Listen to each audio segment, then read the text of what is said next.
In my spare time, I take apart and put together old electronics. My garage is full of parts and pieces to computers, phones, you name it. So it caught my eye when walking to work one day, the glint of a phone screen hidden under the dirt and dead leaves on the edge of the road. It was a Nokia 3310, not the new one, the old one, the one everyone jokes is invincible. I guess in this case it could be true. It looked as though it had been thrown from a car from where it had landed. The case was scratched, but the screen was unbroken.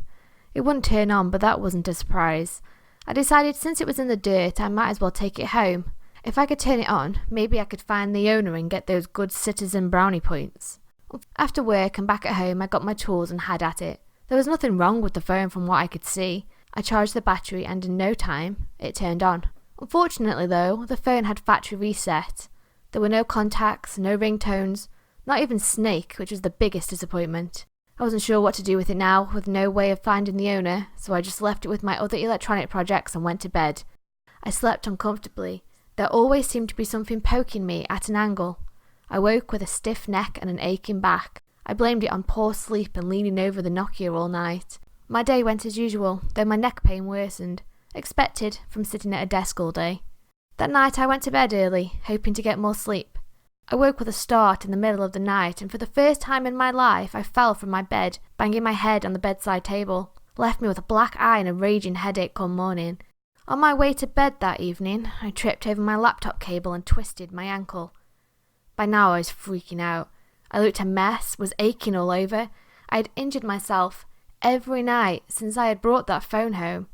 I decided to just take a look at the Nokia one more time. Not really believing it to be the reason for all the weird things that had been happening.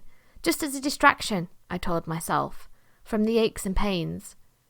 The phone space was full now, it said. I looked through the files and found one full of photos.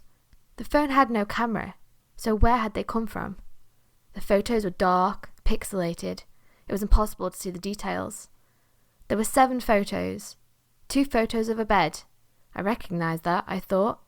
That's my bed. The third showed a black cable held taut across a striped carpet. My carpet. The next seemed to be of a shower curtain. Without context, it was difficult to know what the other photos showed.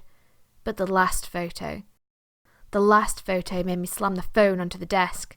It was just teeth. Grimacing or laughing. It was too hard to judge from the tiny screen. The next day I limped to work, Nokia pressed in hand. I took a detour to the canal and threw the phone as hard as I could into the dirty brown water. I had no clue as to what it had all meant, what had happened, but I didn't want that phone anywhere near me. At least here, not thrown into the road. It was less likely to be picked up by some other unsuspecting person. I can't help but think sometimes, if someone did dredge the canal, if someone found that phone, would it still work?